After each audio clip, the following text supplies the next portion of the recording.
Hello, Philadelphia! I'm Bruce Buffer. It's time for the Anthony Gorgano Show! E-A-G-L-E-S.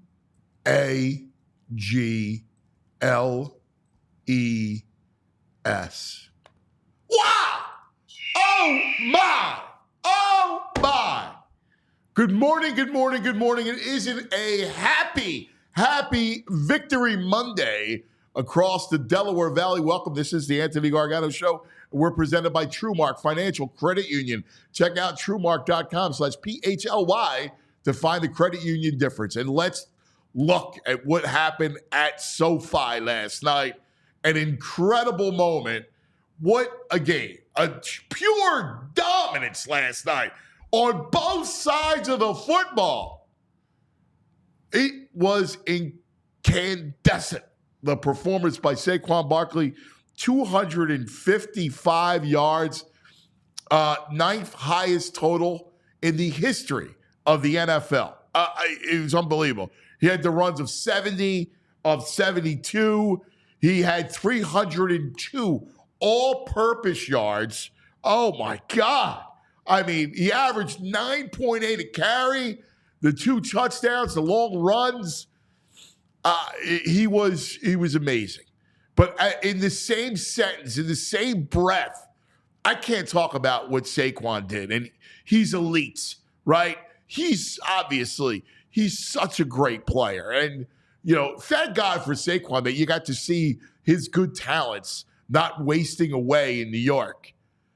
But I can't, in the same breath, in the same sentence, when we talk about Saquon, we have to talk about Jordan Mailata, Landon Dickerson, Juergens, Becton, Lane. We got to talk about that line. The line play is just utterly dominant. The Rams' front is light. It's good. It's a good, young front. And the Eagles' offensive line dominated them. Dominated every bit. Listen, as great as Saquon is, and we're going to be gushing all over Saquon today, he's the man. He's also the consummate gentleman, the best pro that you could want.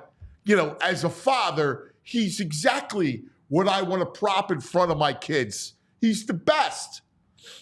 But we can't forget about this line. The holes that Saquon has. And you go back, and I did go back and dissected those runs, and he's already into the second level.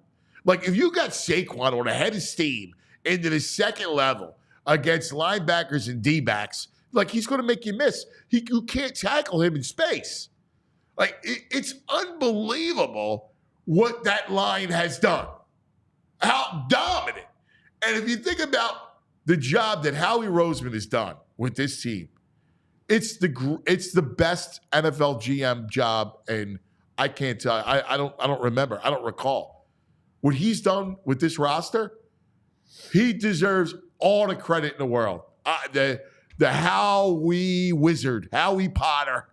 I mean, you look at the way he built that line, right? Drafted Dickerson, drafted Juergens.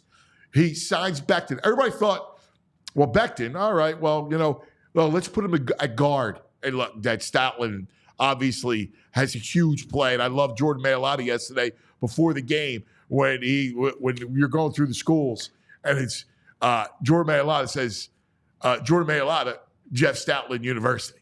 Come on, that's the best. Gets excited. That line play was absolutely dominant. Oh, my God, it was incredible. And then you got, on the other side of the ball, the defense. And let's raise a cup to BG, man.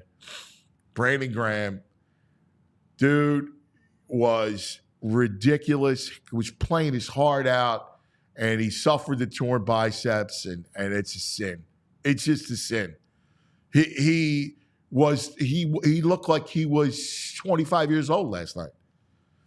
You know, off the edge, that swim move, boom, right? Had the two-hand slap and onto the quarterback. Like, he made big plays in the run game. He was all over the field, and I'm sick for him. I'm sad. I'm completely sick and sad for him because he was amazing, absolutely amazing. God bless him. But that defense, again, that Rams team, and you saw it, right? They went up and down the field the first two drives, and look at the fan genius and he seems to do this all the time. His in-game adjustments they always work. It's incredible. His in-game adjustments as to, all right, we know what they're doing. Here's how we counteract it.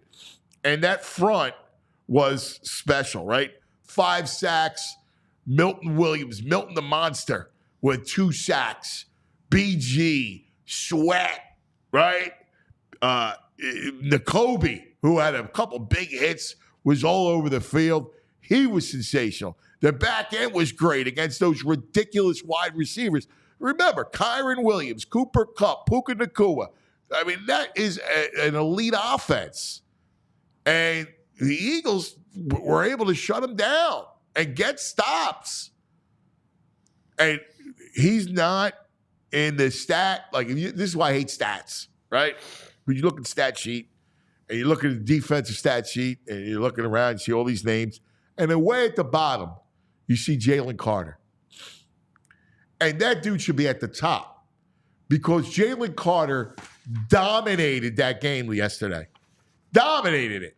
And the reason why they had 5 sacks and everybody else 8 was that they doubled him.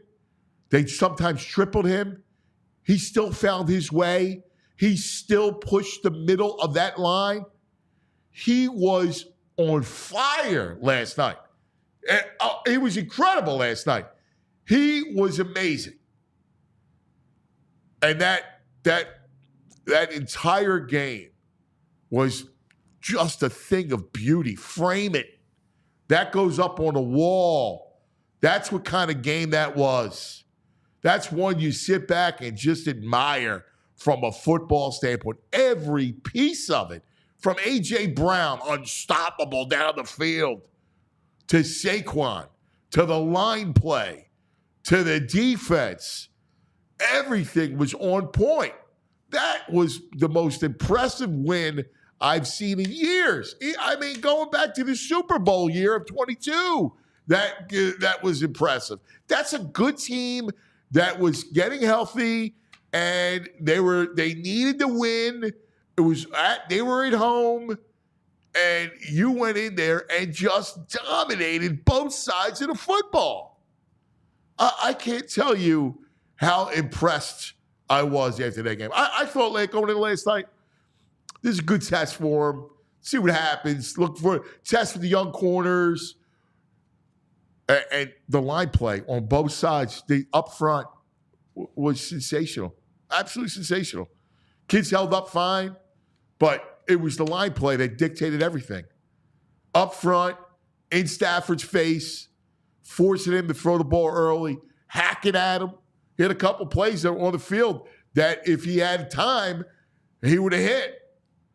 And there was nothing better than seeing on the other side of the sidelines Sean McVay. And there was the camera caught him, and he had this look on his face like, damn, I don't know what to do. Oh, my, I'm lost. He had that I can't beat him look. I mean, it was awesome. I mean, again, frame it, admire it. That was something. That was the mark of a Super Bowl team, what we saw last night. Every step of the way. Wow. Wow, wow, wow, wow, wow. EAGLES. One of the great wins that you'll ever see. Good morning, my man, VG, Violations Greg. What's up, brother? NOLA, here we come. Let's book our rooms now. Are you kidding me? That was ridiculous. Ridiculous. I mean, we got to go through it in stages, right? Mm-hmm. So we'll go start with the offense, start with the obvious, start with the lead, right? And the lead is Saquon. 255, right? the ninth highest total, single game total in the history of the NFL. A top 10 in the history of the NFL piece last night. What? Thank you. What's that dope's name? Joe Shane? Yeah. Thank you, John Mara. Thank you, Howie Roseman. This is ridiculous. Oh, my 302 was his total yards from scrimmage. I mean, 47. This guy was a free agent just hanging out there. Yeah. Like, what? He's so powerful. He's so elusive. His breakaway speed's ridiculous. He's like a total package if you create the perfect running back. I mean, I mean, you know what's amazing is he just burst through the hole, like his quickness, and he's gone. Like, and you're like, wow, yeah. And he's so strong, right? That you can't tackle him with an arm, you can't tackle him with a lean, right? Like you can't tackle him that way. He's so strong, and then he's lightning. Yeah. I had no idea he had that kind of breakaway speed. I mean, if you look at the history of the NFL, he's one of the top backs ever. Yeah, well, yeah. I mean, like all the mythical backs. Yeah, Dickerson, Bo Jackson, Peyton, right? Yeah. Like Sean Sweetness. Yeah, like all those incredible running backs. He's right there in that grouping. Yeah, man, you can't complete. Yeah, it's. I mean, you are right. The O-line is just abused. They abused the Rams last night. Dude. Even Kenny Gainwell was untouched for a touchdown. I mean, and that's the thing. Like Saquon has that game. Yeah. And he's amazing and all, and we gush. But like, dude, look at the holes. Like they were gaping holes. Because I heard some talk radio rumblings about his usage, Saquon's usage. He's not getting beat up. No. He's rarely touched. No.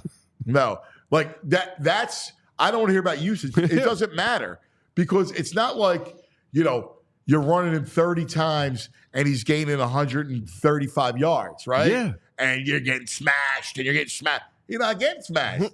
Like, he's not getting touched. He walked off the field. It looked like he's one of those guys who looks like they don't even sweat. Yes. He looked like he just walked out the shower. Like, he runs 72 in a blink, and you go, wow, you just ran 72 yards, and you're not even man. winded. Like, you just carried the ball all day long. It's unbelievable. And, again, Mailata, Dickerson, Juergens. How about Cam Juergens? Are you kidding me? Like, we talk about losing Kelsey, and Kelsey's a Hall of Fame center, right? Yeah. Think about that. First ballot. A Hall of Fame, an elite center. Like, if you think about the centers, going back to Ranieri, right, from the Vikings, right, to Jeff Saturday from the Colts and Peyton Manning, right? Kelsey is at the top. Jim Otto, right? Like, Kelsey's one of the elite centers of all time.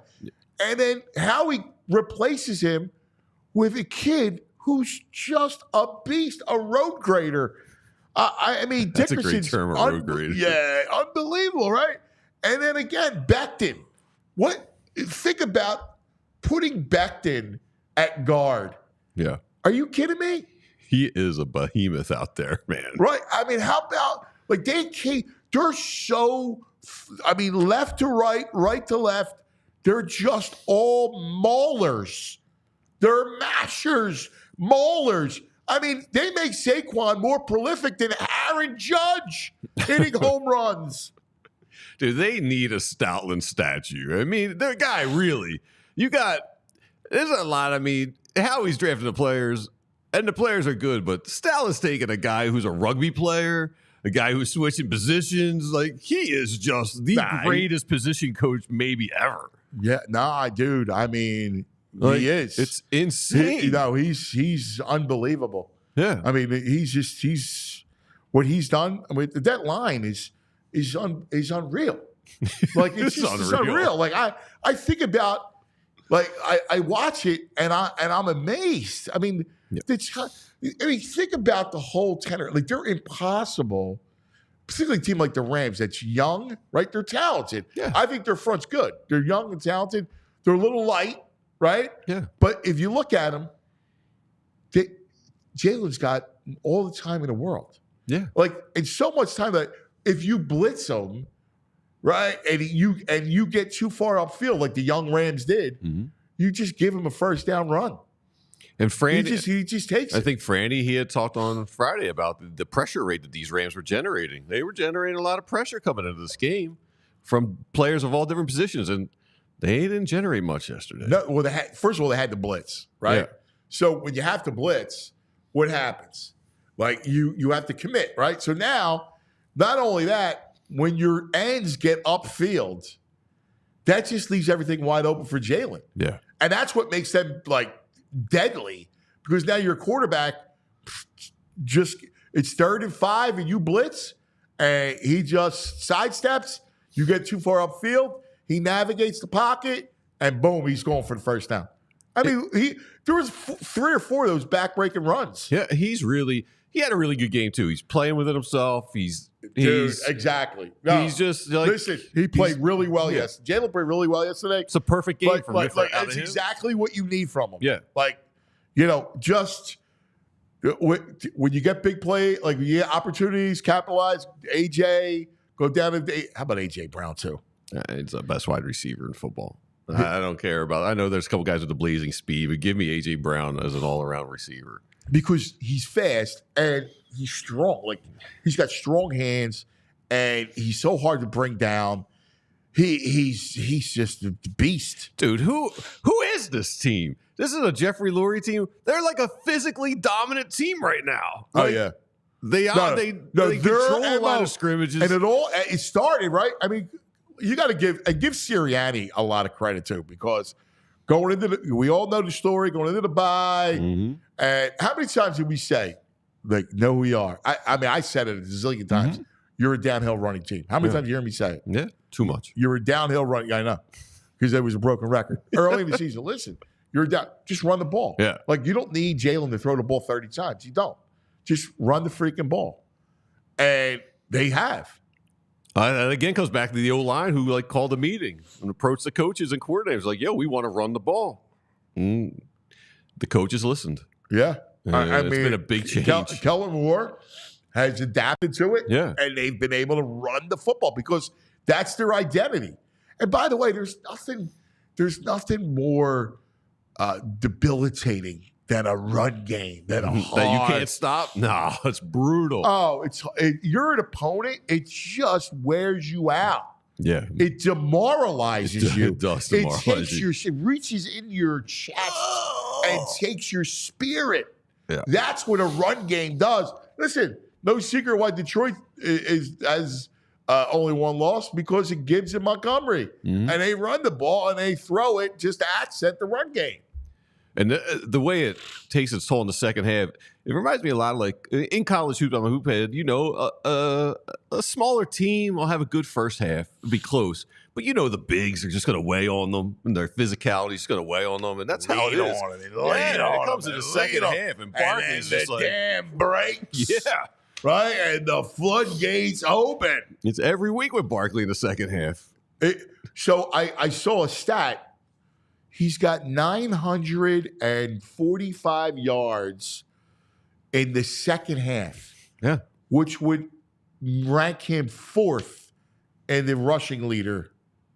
Wow. His second half numbers ranks him 4th. Yeah. Are you kidding me? It's I'm not used to this Eagles team. They making adjustments. Like, Fangio's killing it. The Rams came out the first quarter averaging almost 9 yards a play, and he tweaks it. Dude, It's one of my notes is adjustments. How crazy is it that Like the kid, the fan genius, yeah, makes the adjustments. Like all of a sudden, and it was interesting because he's done that a lot. Like if you notice, they'll come out and a team. Remember the Bengals came out and had that long opening drive that they sustained and scored. Remember that? Yeah. And what did he do? He adjusted, buttoned up, and next thing you know, there was no Jamar Chase. There was no Higgins. There was no Higgins didn't play. There was no Burrow going dot you. Yeah, frustration. He's frustrating quarterbacks around. And because you're worried. This is what we thought the Rams would do: pick us apart. Boom, boom. They did it, and then I don't know what Fangio did, but it starts up front, man. And let's listen. BG was sensational last night. Holy crap! I'm he so was sad. Ridiculous. I'm sick for him. I'm sick for him. Sick for the guy. Yeah, because he suffers the torn biceps and he's out. Maybe his last game ever. I mean, I'm sick for the guy. He's got to come back. He's playing too well. He's got to go I hope so. But that's a nasty injury. Yeah, you tear your bicep. I just feel for him because he was awesome last night. He was awesome. He was everywhere last night. He was so fast. Yeah. He had such, get off speed. He had one where he had both hands, chop, swim, and then move. He was amazing. But that front, dude, I give you, Williams, the Kobe Dean was great, right? Man, he just pancaked Williams for that one sack in the Kobe. It all begins and ends with Carter. Yeah. Jalen Carter. Because he's got to be double and triple teamed every play. He's the true monster. Jalen Carter. He's unblockable. You got to get two guys, and even that's not enough. Right. That dude is unblockable. That whole line is made because of Carter. For sure. He attracts so much attention that it frees up everybody. Everybody's one-on-one. Yeah. Everybody's one. All because of Carter. Mm-hmm. Carter. Wow. Hey, Georgia. Speaking of BG, we did say, trade deadline, we might need an edge rusher. BG's a little long in the tooth, and, it's going to be – they're going to need a couple players to step up now on the edge. You're going to need Jalix. Yeah, Jalix and someone else now. Yeah, well, you will. Big loss. It is. But the good thing is, with Jalen Carter playing the way he's playing in the middle of that line, whoever it is is going to get a favorable matchup while you're going to get singled up. The Gene with a PBU. Ooh. Oh, he was terrific. He's the best, that kid. Dude, it's amazing that the young kids are so good that they were targeting Slay. Yeah. They weren't throwing, they were going right after Slay. Stay away from Q Island. Yeah. Right? And they were running a lot of those slants away into Slay. Yeah. It's wild. They're avoiding the kids. Yeah. What an amazing night. Yeah, it was an impressive win. Just amazing, guys. Wow. We're gushing over. We're going to gush all day on a Victory Monday. All right, joining us, Bo Wulf from our All PHLY Eagles show coming up. We'll talk to Franny Films, our NFL insider. Franny, we'll go deep into it. We'll X and O it. Of course, the brain. So we got a busy show as always. And the playback. You don't want to miss the playback. Playback's love the the best. playback. Yeah. Got to relive. Of all the games to relive, I can't wait to relive this one. Yeah, this is going to be fun. This is a blast. All right, let's talk about some of our friends. Like Primo Hoagies. Oh, man. Last night, right? It was a Primo night. It was a Primo game and a Primo night. Nothing better than the football food of Primo Hoagies. The finest human meats and cheeses piled high on that fresh bread. The seeded roll baked in stores every couple hours. It's amazing because so many things change over the years, but Primo's, that taste is the same. It's the freshness. It's the quality of the ingredients. It's just like the original on Ritter Street back in the early 90s, right? 1992. That's when the first Primos hit it. So you can check it out. Listen, over the holidays, you're going to need hoagie trays and pickies and the whole thing.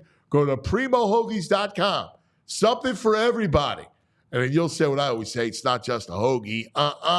It's a primo. Love a primo. I love our friends over at TrueMark. And, TrueMark's got something really cool going on with this Greenlight program they got. We know how hard it is to win without proper coaching. And so if you got kids, TrueMark's got the ultimate playbook for teaching financial responsibilities. And they call it a free Greenlight account. They got a Greenlight app, and it's changing the game and helping kids and teens learn how to save and spend more wisely. They can set up savings goals. You can track your spending and even get an allowance. All right there, all within the Greenlight app. And here's a really cool part. Each kid gets their own debit card, so they can learn, how to make purchases, save for things, and you as a parent, you get to control it all through the app. So you get peace of mind. They get the freedom to make smart decisions with their money. So it's like coaching your kids through their very own financial game. And for TrueMark Financial members, this Greenlight program is totally free.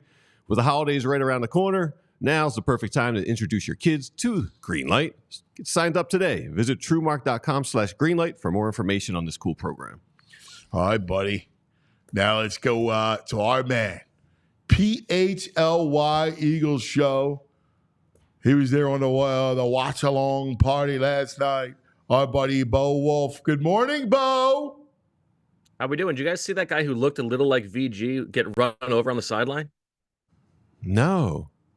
Ooh, boom mic guy. People in the chat during the watch along were saying, he got a little VG going to him, got trucked. Yeah, boom mic guy got smashed. Yeah. Mine looks popular with the boom mic guys. Yeah, I can see you. Yeah. That's a good call. All right, but that's not the lead. All right, like I got to straighten you out, man. Like on days like today, this is not about jokes. It's not about. This is about seeing greatness. We saw that game last night should be framed and put on a wall and to be admired on both sides of the ball. Utter dominance. Bo, let's go before Saquon. Let's go O-line. Mailata, Dickerson, Juergens, Becton, Lane. Yeah, they were great. I mean, I would say that Lane and Dickerson has actually not played up to his level this season and had a bunch of penalties yesterday. So that's the one that you might single out. And then Jordan Mailata missed a block on that very, very silly play at the end of the first half. Right. However, obviously those guys setting the way for Saquon, and it tells you, like, when you watch Saquon run, he is unbelievable. He's the best running back that I have ever seen, and the way that he sprints to open space is fantastic. But he's getting open space, right? It's like him getting to the second level untouched tells you a lot about the way that the offensive line is blocking against the defensive line that had been playing very well. Yeah, I mean, like, we can nitpick anything. I just look at the gaping holes that he gets to run through. I mean, he's unbelievable, and he's every bit of, when it comes to the pantheon of great players and great runners like Sweetness and Dickerson and Sanders. He's there. Like, he's there. Because he is on pace to break Eric Dickerson's record. I know. I saw a stat which was ridiculous. He's got 945 yards in the second half, which would rank him fourth in the current rushing lead. Just second half numbers. Right. And I think like the after contact numbers would be similar. It's unbelievable. I've never seen anything like it. And it is to the credit of the Eagles front office, although I don't think that they saw even this coming. But you talk about the offensive line, and that was the theory behind this, right? Was from Saquon's perspective, you're thinking, okay, he gets to come to an offense where he's not the sole focus. There's a quarterback who's going to take attention away from the defense in the running game, and he gets to play behind a good offensive line. Just think about how good he could be in that offense. But from the Eagles' perspective, so much of it was twofold. One was not only getting what's blocked, because the guys the last couple of years, Miles Sanders and DeAndre Swift, could get what was blocked, but they were not making guys miss enough at the second level. It was the idea of turning those 5-10-yard runs into 20-yard runs, and Saquon's turning them into 70-yard runs. It's insane. I've never seen anything like it. And the other part of it was the ability to salt away games in the fourth quarter, 4-minute drills, being able to run when you know and the defense knows that you need to run and you want to run. And he did that yesterday. His second touchdown, that 70-plus yarder, was insane. And I know that we will have to worry about the touches. And I think it's impressive that he doesn't look any worse for wear right now. I don't think that the opportunity to take touches away from Saquon is at the end of the game. I think it's more in the first half, mixing in a little bit of Kenny Gainwell here and there, and Kenny Gainwell has run well. But at the end of the game, even though that's it's a 13-point game there, I think you want Saquon Barkley on the field. That's why you brought him here. And we sort of like talked about the Christian McCaffrey comparison to the Niners offense. I mean, he's been even better. It's wild. Yes. I've never seen anything like it. He's been an MVP. Let's face it. He's the MVP. Here's the thing.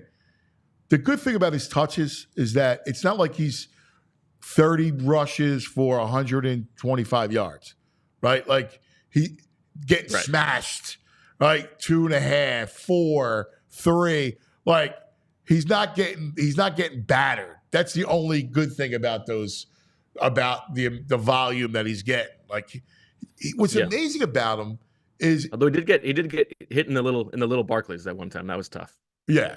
But in the amazing thing about him, though, is you talk about his second level, and you can't tackle him. And this is the difference between him and Swift or anybody else, is that you can't tackle him with an arm. You can't tackle him trip. He's so strong and fast that he just he's impossible to get an angle on.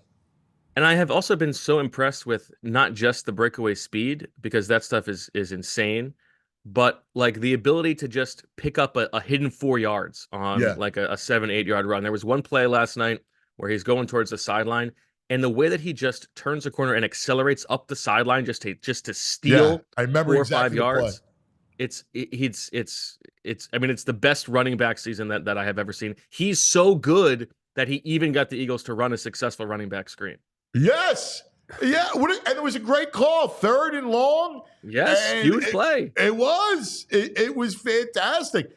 And like, how about there's the one drive early, and you could see how demoralized the Rams were getting, because on first down, he's getting 7, right? 8. Just like the easiest 7, 8, 9 you've ever seen. It's so fast. It's like, boom. And you're getting 7, 8 yards. And what do? You're a defense, and it's 2nd and 2. That just takes your spirit. Yeah, it is crazy to say that, and I agree with VG that AJ Brown might be the best wide receiver in the league, and it's crazy that he's not even the best player on the offense. Yeah, like Saquon has been unbelievable, dude. All right, other side of the ball. Let's start with the coordinator, because the fan genius. I got to give him tons of credit. His in-game adjustments are, we saw it against Cincinnati. Remember Cincinnati, that long drive to start? We've seen that time and time again, where first drive, you go, uh-oh, right? First 2 drives, Rams move the ball, and then he makes that adjustment, and he sees what's going on. He called a freaking great game. Unbelievable. And they get 3 straight 3-and-outs there after those first 2 drives. And it was so poetic. We talked about it during the watch along. All of this talk about the Sean McVay, Vic Fangio dynamic, right? In 2018, Vic Fangio puts out the blueprint for how to stop that offense. Sean McVay spends like his entire offseason in the next couple of years working to create an offense that's going to be able to solve for those things, and is not going to be able to be stopped by that Fangio blueprint. And in this game, they come out, they've got 2 really impressive drives. Obviously, they fumble the ball away on the Isaiah Rodgers hit, but they're getting like 9 yards of play. They don't even face a 3rd down on those first 2 drives. They're moving the ball so well. And then Vic Fangio comes out that 3rd drive, and the adjustment is he puts an extra guy down on the line of scrimmage. Zach Bond comes to make it an odd front, to overload those sides, which is exactly very similar to what they did in 2018. And it works again to a T. And you got to think that Sean McVay is just in hell. He's like, I cannot believe that Vic Fangio is doing it to me again, totally stifling them. And there are so many impressive parts to it. And I know that we will get to Brandon Graham, because that is really like a heartbreaking thing for Eagles fans and for the guys in that locker room. He was playing so well, but every level of his defense is playing out of their minds. And finally, the pass rush, which had been probably the lesser of the 3 lines over the course of the first 8 games. The last 2 games they have been awesome. And I know you talked about Jalen Carter. He's drawing so much attention, but everybody else is playing at such a high level. And they knew in this game that if you pressure Matt Stafford struggles. He does not want to face pressure. And even the balls that he completed were in super tight windows. This defense is, and we talked about Saquon. This defense is as good as I have seen from an Eagles team in a long time. I mean, you got to go back to the Andy Reid era to see this team. I mean, in 22, they piled up a lot of sacks, but against good quarterbacks, they were front runners. Absolutely. You know, and they didn't have counter punches. No, that defense. Nope. And I mean the back end. I mean the back end is watching those kids play. I mean Nakua and Cup. I mean they're incredible players. They eliminated Cooper Kupp in this game. It was like 8 for 60, but it was the quietest 8 for 60 you've ever seen. That's DeJean. Touch at the end of the game. DeJean is awesome. Yes, Coop greater than Coop. I mean it was unbelievable what the game he played, and you don't even go near Mitchell. Teams go, I'm not even going near him. Yeah, give up that. I mean, we'll just toss aside that touchdown at the end. That was garbage time. He gave up one other catch over the middle of the field that was super tight. And I think the Vic Fangio of it is why it's okay to feel a little bit confident about how they're going to go about replacing Brandon Graham, because it's a real issue. The edge, they've lost Bryce Huff. Say what you will about Bryce Huff, but at least he could get on the field. And so now with no Huff, no Graham, you've got Josh Sweat and Nolan Smith at the top. But the number 3 guy is going to have to be Jalen Hunt, and then we will see what they do about the 4th edge rusher. You saw at the end of that game, they were using Zach Bond as an edge rusher, not like an overhang player, just a pure even down edge rusher, and letting Nakobe Dean be the solo linebacker out there. I think you will see some of that. I think you will see some Milton Williams push to the outside, but we will see if they add somebody. There's not a lot of great options out there, but I think Vic has sort of earned the trust that he can sort of figure out the best way to go about solving this issue for the Eagles defense, because he solved every other issue. Yeah, it's true. It's so true. And it's sad, man. He was playing, oh my God, he was playing so well. He looked like he was 25 years old. I've watched every single game of Brandon Graham's career. He is playing at a level from just a pure rushing the passer from the edge standpoint. I don't think that I have ever seen him play this well. I mean, there have been other things that he's done amazingly over the years, and there's some nice poetry too. This is the game when he gets 3rd in the all-time Eagles sack list. We know that he's played the most games in franchise history, but I think the way that he was playing this year, we were talking about on the post-game show, like Brandon Graham was already up here in the Eagles pantheon. He made the most important play in franchise history. He's an unbelievable player and leader in the locker room. And the way that he was playing was he was going even higher because he was playing so well. I've never seen anything like it. And at that age, it's like we were joking about like defensive player of the year conversation, because he's 36 years old. At the end of careers, right? Like we've seen this time and time again. And talk to Hugh Douglas or anybody will tell you, listen, the last 2 years of your career is when you steal, right? Like that's when you steal money. That's what you're supposed to, that's your gift, right? We saw Fletch do it. I mean, Fletch hung was pretty good last year, right? Yeah. Jason Peters, Graham, what BG's doing? I mean, what he did, what played, and that's what's so sad about it. The 2-hand slap move was sick. He killed that right tackle. Oh man, sick. And then just a violent collision with Matt Stafford. So good. Oh my God! I don't know how Stafford held on to the ball. It was how about Carter's punch out? Like I love Carter. I gotta tell you. I mean, Bo, like you're right. The rest of the line has to do their thing, but that line is nothing without him. That kid is just a monster. They double him constantly. He constantly gets to the quarterback. He's in the quarterback's face. The punch out was just sick. He's such a great player, dude. He's an absolute terror to opposing offensive lines. And I think they said on the broadcast it was the highest double team rate that he has seen in a game in his career. It was almost 80% of the pass rushes, which is wild. And Vinny explained it to us on the postgame show that what was so successful for the Eagles last night was because Jalen Carter was getting double teamed at such a high rate. Everybody else had one-on-ones, and they were winning those one-on-ones. Now that's a Rams offensive line that has a lot of weak spots. Like that right tackle is not very good. That center is a rookie who's a little bit undermanned. And you saw Milton Williams have a great game because he gets to face all those one-on-ones. You saw Josh Sweat win the one-on-ones. You saw Brandon Graham, obviously. Nolan Smith had a solid game. N'Kobe. They're gonna continue to get those one-on-ones as long as Jalen Carter is getting the kind of attention that he's getting right now, and he certainly deserves it. Yeah, N'Kobe on a blitz. He played well, man. I thought N'Kobe was awesome, right? He was awesome. Terrific. There was even before the sack, there was a beautiful play in the backfield where he just comes screaming into the defensive back or the offensive backfield. Made a couple nice plays in coverage. I thought, I think N'Kobe is playing at a very high level. They're balling, man. They're balling. Hey, we got to go, and you got to give credit to the Wizard, to Howie Potter. I mean, this line. By the way, Howie looked good last night, didn't you think? Hollywood Howie. Yeah. I thought he looked good. I thought he looked very sharp. He looked great.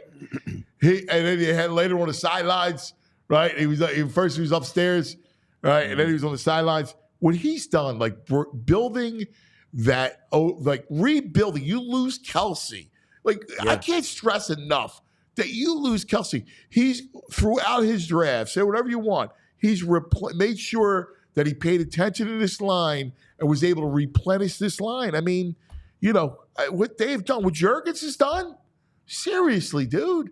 I mean, and then signing Becton, and then Stoutland saying we're going to put him at guard. I mean, he's a road grader. Look how monstrous he is on they are on that side. Well, that's the thing. In entering this draft, the Eagles thought they were going to draft an offensive lineman, in the first 3 rounds, right? They brought in a bunch of those guys, those first-round prospects for pre-draft visits.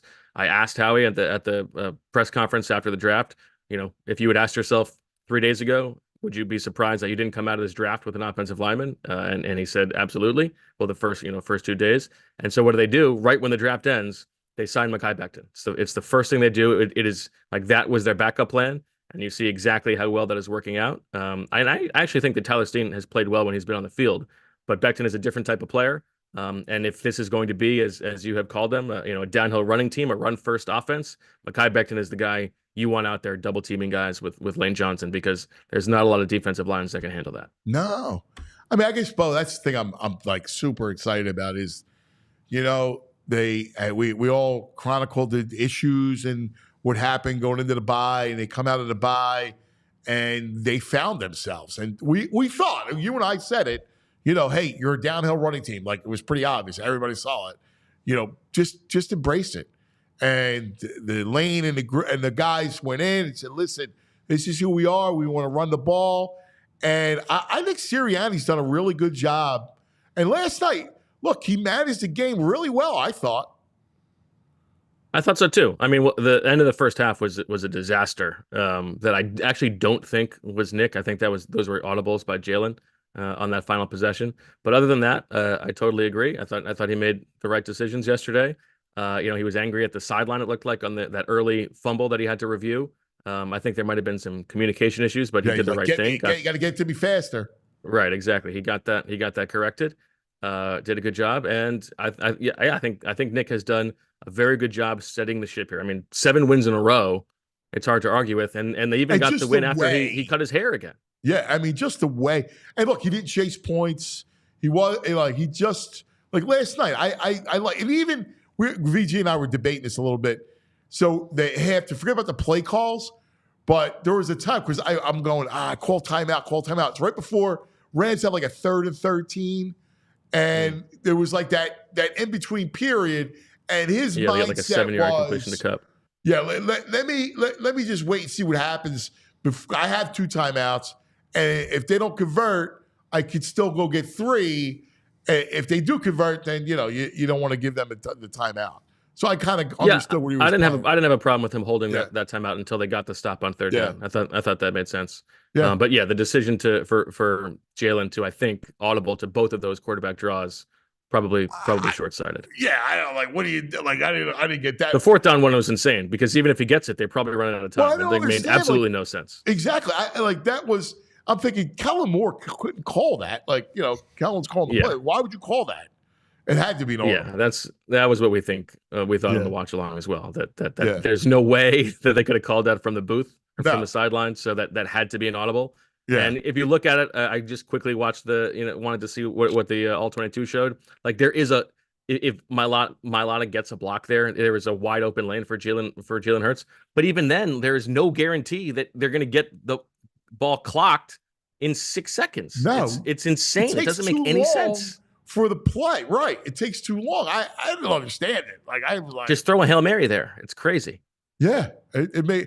I would have tried to zing it in quick, but then they showed Elliott. But then if it's incomplete, you're still giving the ball back. Yeah, Anyway, I don't have a question, man. It's just like everything's good. Last night was a great game. It's not very Philly. It's disconcerting. I know. Jalen, I thought he played a perfect game. Me and Ant were talking. I thought that's exactly what we need from him every game going out. And everyone keeps, I'm writing, I guess I'm not writing. I was reading the narrative is like, well, eventually they're going to shut down the run and Jalen's going to have to save us with his arm. Who's shutting down this running game? Yeah, that's fair. I don't see any. There will be game scripts at some point, right, where they're going to have to lean on the passing game a little bit more if they're playing from behind. But for them to have their best offensive performance of the season without Devontae Smith tells you where they are as an offense right now. I do think at some point we're going to have to see them pass when they need to pass, but for now they don't have to worry about it. No, it was funny.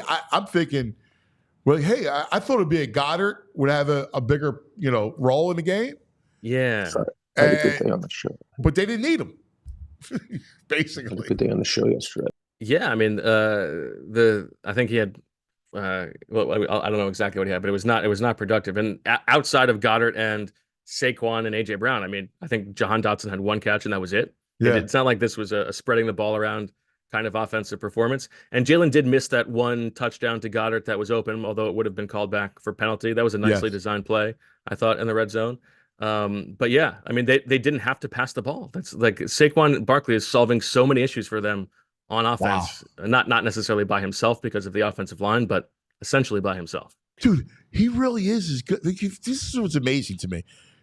He's as good. Like we saw Dickerson and Peyton and, all of them, Tomlinson and Barry Sanders. And this dude is as good as any of them. It's like, think about it. And he's an Eagle. Like Deuce was terrific. Shady was great, right? Westbrook, you love. Mm-hmm. This dude's on another level, another plane. I truly have never seen anything like it. He's been unbelievable, and better in many ways than I think even like his biggest fans could have expected. Because like in New York, maybe it's because he was playing behind such a bad offensive line. Sometimes he was trying to do too much. There was a little bit of dancing in the backfield. He's not doing any of that. Like every play is exactly how it would be coached up until the point when he can do something special that nobody else in the world can do right now. Yeah.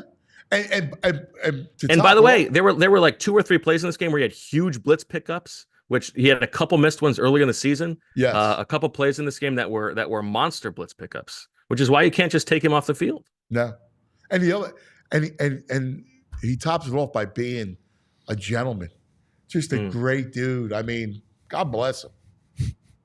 Yeah, and then to bring it full circle, he gave a lot of credit in the locker room. Zach Berman told us in the postgame show to Brandon Graham for helping pave the way for that, because Brandon Graham was so welcoming and of him when he first got here. So that comes full circle. I like the idea that after the 2017 Super Bowl, I took a picture of Jason Peters being the guy to leave the locker room holding the Super Bowl trophy, the Lombardi trophy.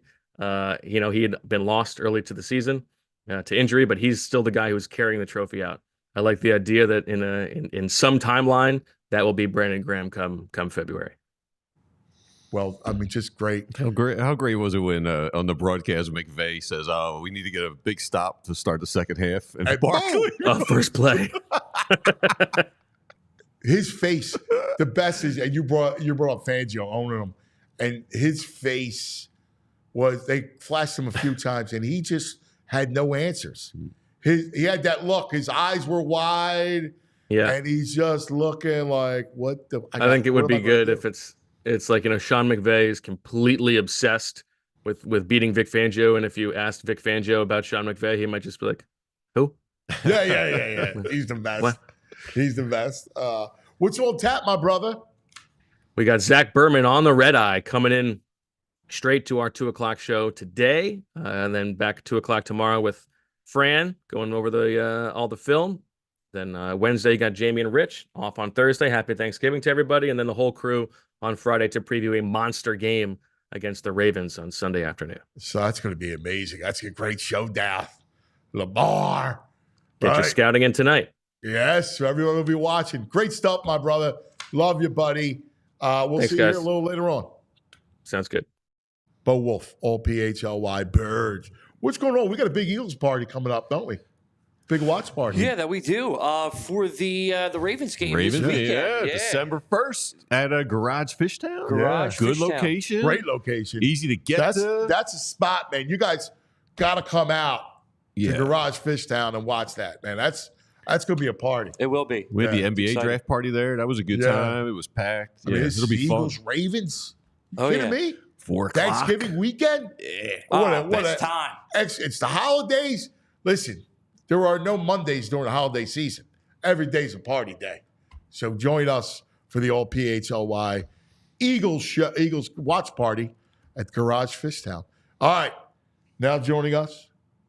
I know he loved it. He was all over the birds. The brain. Red, the brain finder. Brought to us by the Bet Park Sportsbook Online Casino at Brain. Top of the morning. You're muted, Brain. No longer. Jahan Dotson is a 4-letter word to me, my friend. I got suckered in, Anthony. I bet is over. I'm like, you know what? No Devonta Smith. How bad can he be? I got to ask you a question. When you watch the film, did they just not throw to him? I know. Dude, read the room, bro. This is a guy who talks about his fantasy team. Right? Brain. Sorry, Javon. I heard you say Jahan Dotson. Put me on tilt. Brain. Mute him. Put him back on Listen, you said the beginning. You said when we talked about this game, you're like, I love the Eagles. I don't see how. I love the Eagles, and the Eagles win. Like you're on top of it. Let's start there. Forget about that. They didn't need to throw the ball because of the guy who ran for 255 yards. Can I ask you a question, Anthony? Would you say this is the best year you've ever seen a running back have? Yes.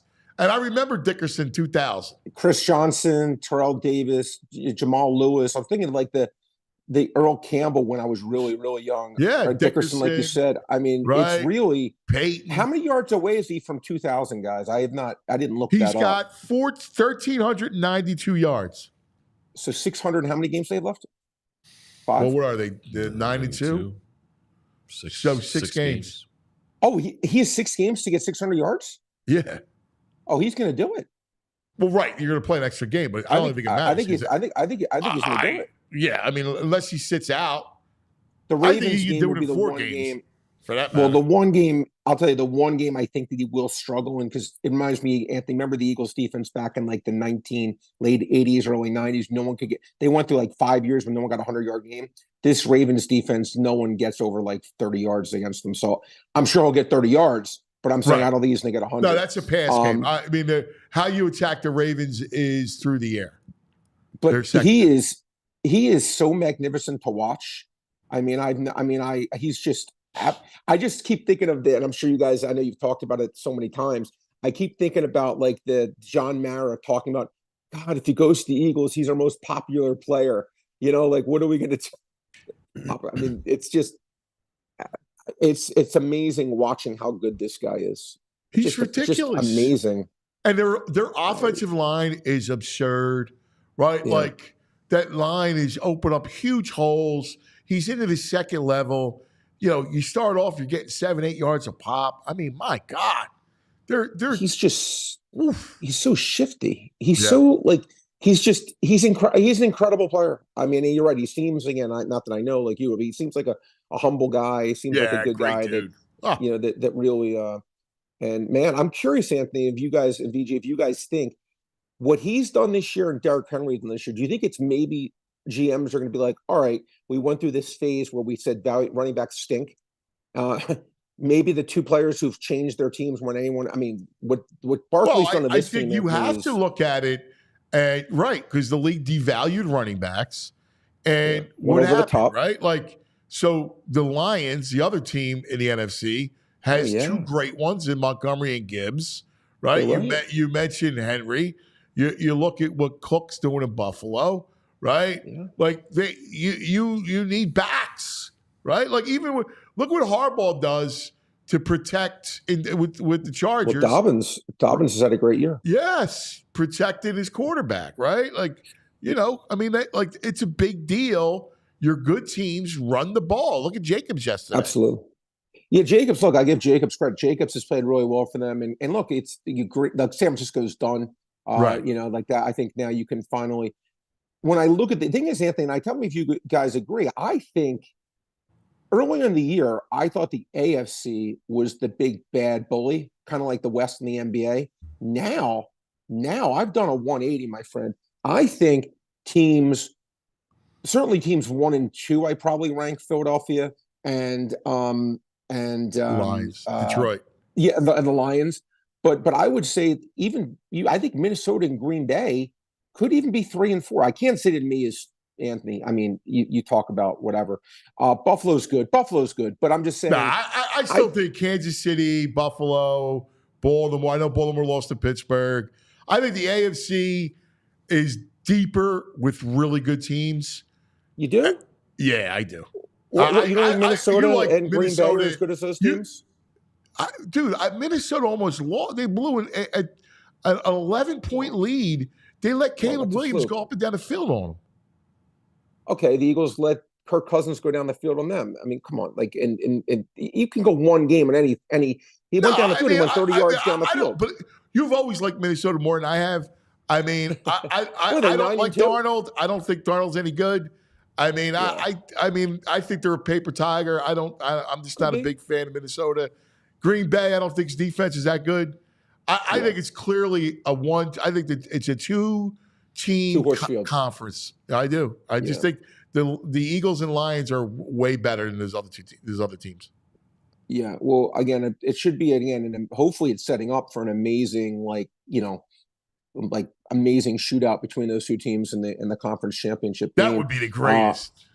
It really would. Now, if Philadelphia can win this game, Anthony, against Baltimore, if you could just get one more loss for Detroit, and I'm assuming maybe Philadelphia would have the tiebreaker edge over Detroit. I'm not positive on that. I mean, I don't know. Detroit's got one loss, so it's all there's so much until they got one more loss. Now the Lions have a tough schedule. They have a much tougher schedule than the Eagles. Like they have to play Buffalo.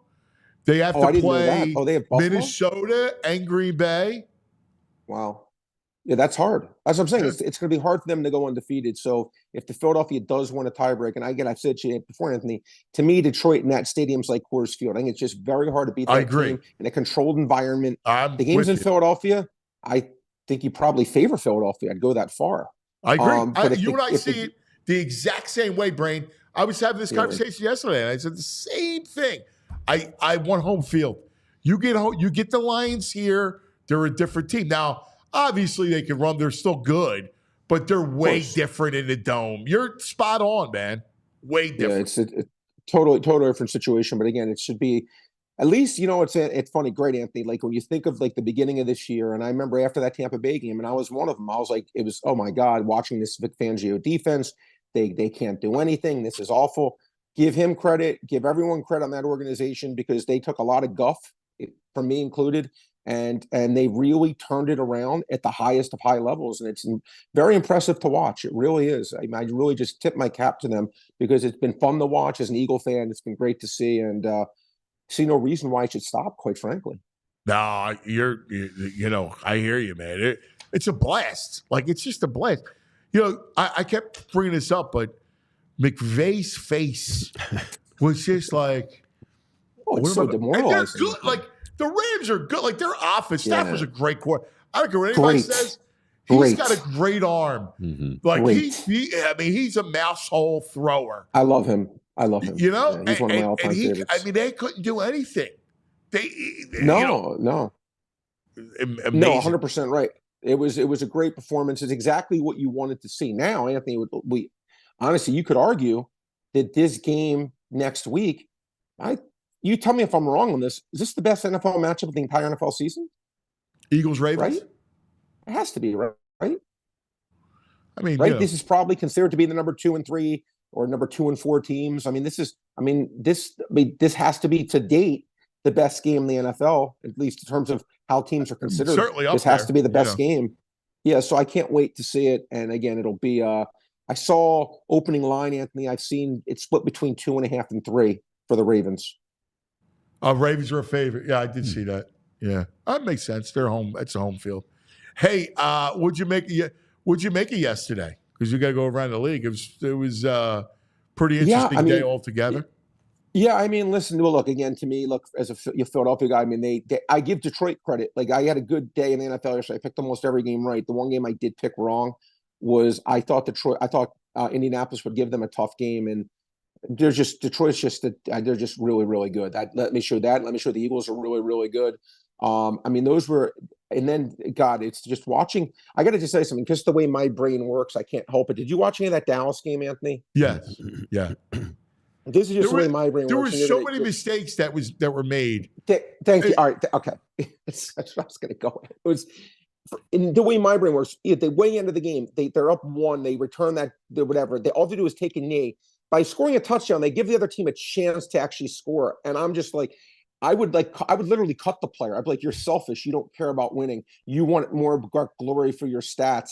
I cannot tell you, as a math guy, where you just give another team a chance to win. Obviously, they didn't get it done, Washington, but that just infuriates me. And the Giants, Anthony, gosh, I mean, you talk about a bad franchise.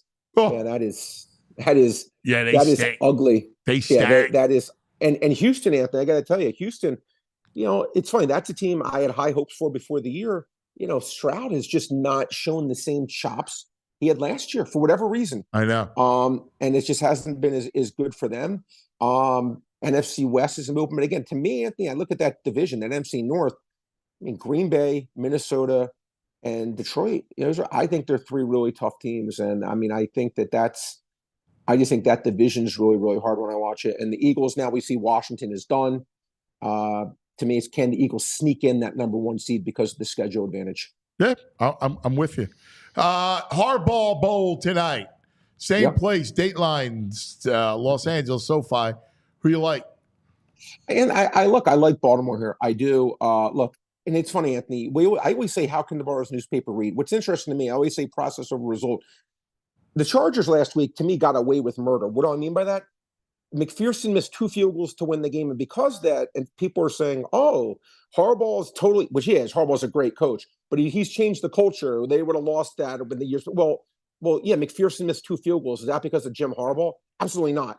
No, the team still actually choked, in my opinion, beyond belief, and they got bailed out. And because they won the game, people don't talk about it. They're like, oh, they won the game. Yeah, after they went 3 and out, 6 straight possessions. Yeah. in clutch things. So I think Baltimore's the better team here, Anthony. I do. Laying less than a field goal. I just think they're better. And I think that they will find a way to win this game. I think it's matchup wise. They like to run the ball. The Chargers, you can't run. Dobbins will do nothing in this game. I think the Ravens win the game. I do. Yeah, I bet the Ravens play big tonight. I agree, because I don't know. You're going to have to put the game in Herbert's hands. And we can do it. He's certainly good, but Herbert to me is not. They're not ready. They're not ready. That offense isn't ready to throw it 40 times to win a game. That's what I think this matchup wise, I think we're going to see, and I bet the over, but it's gone up a little points. But I really do think the Ravens are going to score in the 30s tonight. Yeah, I agree. My brother, great stuff. Anything else you got? Hoops or whatever? Yeah, it was a bunch of NBA props real quick. In that Clippers game, they're basically saying, Anthony, they think the Celtics are going to blow the what off the Clippers. I'm not so sure about that. Clippers, to me, they're 11-7 this year, and they've actually played pretty well. They made Jason Tatum's over under 26.5, which is like 3 points lower than his average. They made Derek White's 15.5, which is 3 points lower than his average.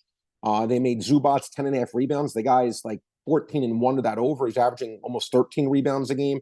They're basically saying this game is going to be a blowout. Everyone's going to play 25 minutes. I don't necessarily think that. Again, I'm sure Boston will probably win, but the Clippers have been tough. And again, it's funny. There's a team that loses Kawhi Leonard, and they win every game. I don't understand why the Sixers have become, you remember NBC had must-watch TV? The Sixers are don't-watch TV. I mean, it's just, Anthony, I got to be honest. I was They at play yesterday? the Eagles game. I was at the Eagles game. I did the studio, and I talked to all the people doing the announcement. I mean, it's just. I'm like, how do you guys do it? I give you guys credit being able to announce these games, having to watch this team every single. You can't take a night off like me and you can. Watch them. It's hard. Like I was like, it's 6:00 on an NFL Sunday in November. Yeah, well, yeah, no thanks. No thanks. But gosh, Anthony, it's just. I know we keep talking about it, but it's just so depressing to me. And because I love the Sixers. You can't watch them. No. Can't do it. No, they're brutal. So that's just some of the stuff I have in the NBA tonight that I think is. And Jeremy Grant over 14.5 also was a little light. He averages closer to 17.5. So a couple points bets were a little bit late tonight. Sounds good, buddy. Good luck to you.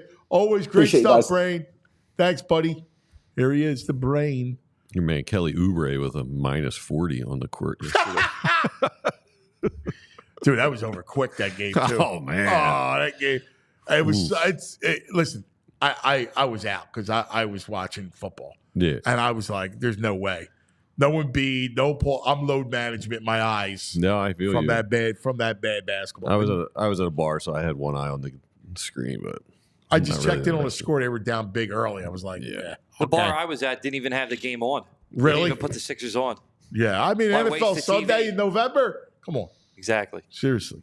I'd rather watch a bad Niners team against the Packers. All right. Let's talk about our good friends at Parks Casino, because my man Brain is the ambassador of Parks Casino. And here it is. Parks Casino, this is how you win. Pennsylvania's #1 casino, right? Located right off of 95, Street Road exit, off the Turnpike, Street Road exit off the Turnpike as well. The Excite Center, state-of-the-art entertainment venue, one of the best places for concerts and comedy. Every Friday, the newest shows come out. Tickets are on sale at parkscasino.com. Just announced. You ready? March 7th, country star Scotty McCreery. Oh, man. Do you know Scotty McCreery? I know who he is. You do? He was on like American Idol or something, I think, back in the day. Never All heard right. the name. We'll have to work on him. All right, you're going to work on Scotty McCreery. January 17th, comedian Jessica Kirson. January 18th, the reggae sounds of Shaggy. Oh. My lover. Oh. Plus, the annual Joe Conklin Holiday Spectacular. 2 shows, December 15th, 19th, starring Joe Conklin and Pete Spina's City Rhythm Orchestra in Club 360, featuring Mike Baldini's annual tradition of singing the holiday hit, Dominic the Donkey. Oh, You got to see Baldini do Dominic the Donkey. That's a classic. Dominic the Donkey. My kids love that song. Yeah, my man. Jerry Cantrell from Alice in Chains, February 8th. Richard Kind, Curb Your Enthusiasm, January 24th. March 8th, Michael Carbonaro, the great magician. You name it. Country star Lee Brice. There's a rumor going around. Don't worry about it. We're doing it again so you can sing next time. Don't forget parkscasino.com for all shows. Parks Casino, this is how you win. You got to be 21. If you have a gambling problem, please call 1-800-GAMBLER. All right, also, holidays coming around, right? And you got to get jewelry for your loved one. You know, your wife, your girlfriend, or maybe you're going to get engaged. Well, either way, whatever it is, have your holiday shopping for all your jewelry needs at Golden Nugget Jewelers, right on 8th and Chestnut in the heart of Jewelers Row, Center City. So make sure you go stop over, see my man, Yaron. You got engaged. If you want to get engaged and you want the ring, see Yaron. He'll give you a whole education. The cut, the clarity, the carat, the 3 C's of the engagement ring. He's going to hook you up, man.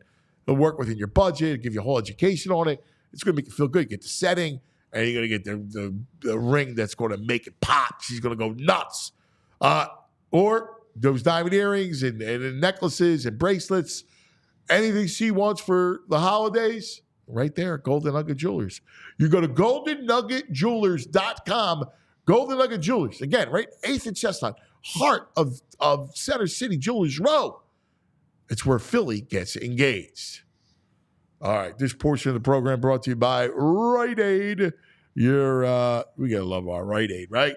RiteAid.com. I was there yesterday getting some laundry detergent. Right? Yeah, see? Anything you run out, paper plates, all that stuff, you get it at Rite Aid. Now joining us, we love going inside the film, inside the game. He is, of course, Franny Films, our buddy Fran Duffy. Franny, what a victory Monday it is, my man. And VG, what's going on, guys? What's up? So obviously the lead Saquon and historic, the ninth best yardage game, single game in the history of the league. But let's start with the O-line, because the O-line, the holes, the gaping holes to get Saquon into the second level, to get him to do his magic, were just all over the field yesterday. Yeah, I mean, it's with all of these runs, you're seeing great blocks at the point of attack. You see Cam Jurgens and Mekhi Becton working together. You see Mekhi Becton and Lane Johnson working together. Sometimes it's a one-on-one block. You got tight ends working across the formation. All these guys did an outstanding job. The scheme was great. The commitment to it was great. Saquon was awesome. I mean, this was a quintessential run game for the Eagles in this football game. Yeah, I mean, the Becton thing was so smart. I mean, because he's just such a load. That's him and Lane Johnson. Whew, they're impossible.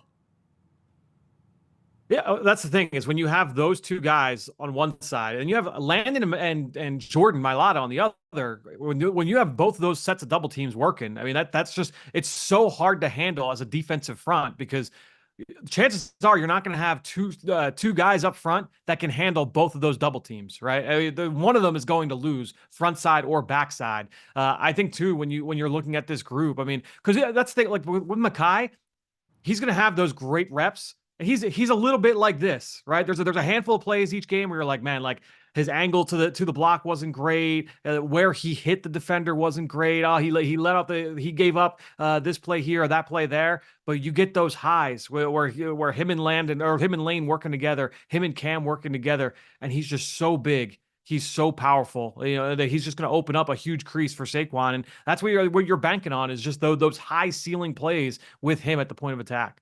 Yeah, man. I mean, oof.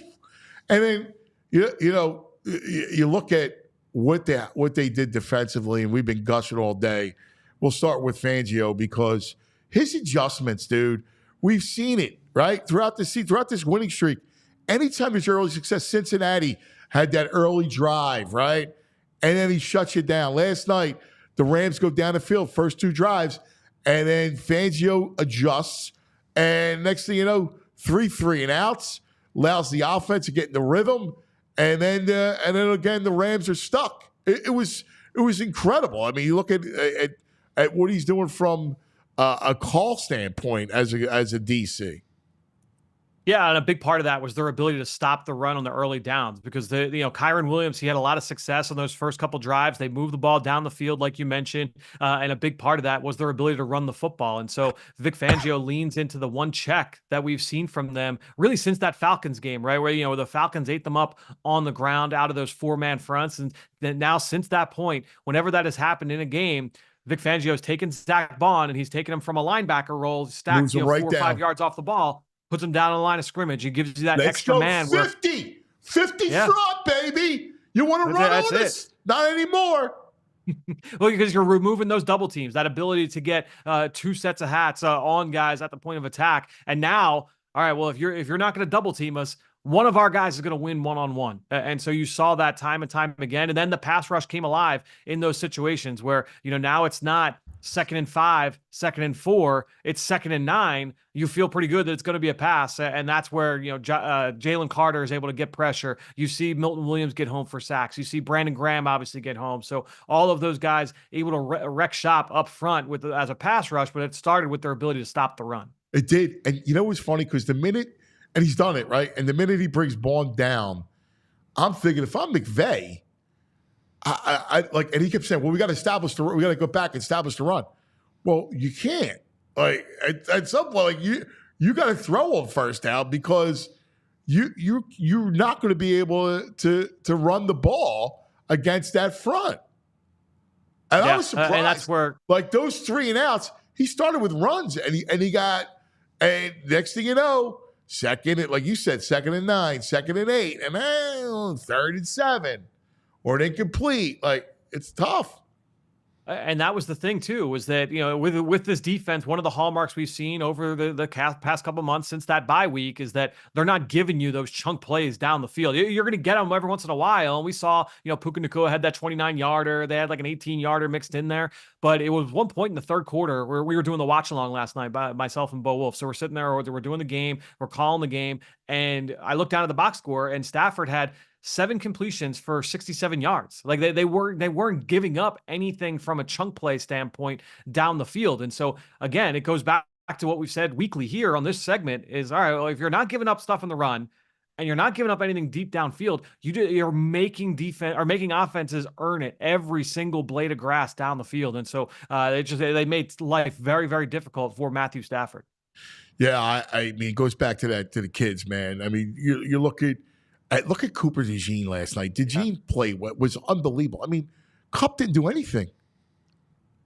Yeah, at one point, I mean, he was like 4 catches for 29 yards or something like that until that garbage time touchdown at the end. I mean, what he did on the back end was outstanding. I thought we saw some really good things as well from Quinyon Mitchell. I'm still going through the tape now. Took the break just to talk to you guys, but when you look at what they did on the back end, a lot of really good stuff. Once again, you know, from those young corners, you know, and then even like, you know, Darius Slay had some big time coverage plays, really tight coverage in that Puka Nacua deep crosser. Rodgers showed up a couple times again in this game, and so you're just seeing all of these guys continue to step up, both the young guys and the vets. Well, you can't talk about the defensive front without talking about, to me, the linchpin to everything, and that's Jalen Carter. Because, again, he's doubled constantly.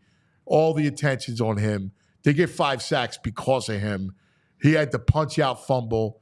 He still was able to get through and disrupt Stafford right in his face, like you and I talked about, how vital he is. He is such a special player.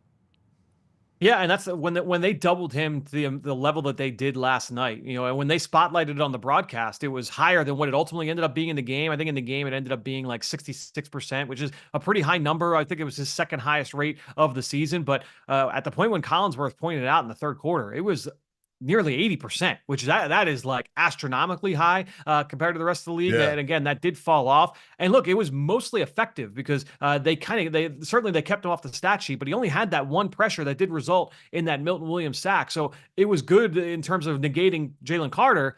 But what that did residually is, all right, that's going to create those one-on-ones across the board. And that's when you really want those other guys to step up. And so we heard from Josh Sweat. We heard from Brandon Graham. We heard from Milton Williams. Nakobe Dean gets home one-on-one and beats the running back for a blitz, right? And so when you have Jalen Carter occupying those double teams, even though he's not the one that's creating that wreckage, him taking up that extra attention, that adds value to that defensive front. Yeah, I man, wow. You know, Nakobe played well. The same, we talked about BG all morning, and that's the ultimate sad. I mean, it's a shame. He was the two hand slap. Oh my God, that was sick. Yeah, my heart breaks for him. 2 clean wins. The one I still like. I'm not sure how that's not a fumble on the one that was the PBU, but absolutely. I mean, I felt so. When the news broke after the game, we were in the post game show, and all of us we were talking Saquon Barkley. All of us are up here. We're all so high coming off that win, and then the news about BG. BG makes the announcement in the locker room that he's done for the year, and it's just took all the air out of everything that we were talking about from a post game standpoint. But obviously, we all know what BG means to that locker room and to that team, and he'll continue to be that, off the field and supporting those guys. So now the big question becomes, and that'll start, I'm sure, this week in terms of discussing how do they replace those snaps up front? Zach Bond, does he take on more of a defensive end role? Do we see more linebackers, step into Trotter, get more reps? Does Oren Burks get more reps? Do they lean more into dime where Sidney Brown comes on the field more? Is that going to be an option for this team? Do we see more from Jalix Hunt? Do they bring up Teron Jackson? These are all possibilities that I'm sure they're going to be talking to. honestly, the long flight home, I'm sure that was more than a little bit of the discussion between Howie and Vic Fangio and Nick Sirianni. Yeah, I know. I was texting with Howie this morning, and he was sick over BG. Like, he loves BG, and as everybody does. It's a shame, man. It really is. It really is. But they're playing at such an elite level.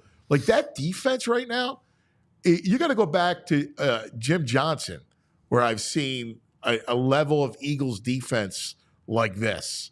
I mean, 22, they had a lot of sacks, but I didn't think that defense was that good. Thought they were vulnerable to really good quarterbacks and really good offenses. This level of defense, that's the back end, the way it's playing, I mean, you got to go back to the early 2000s.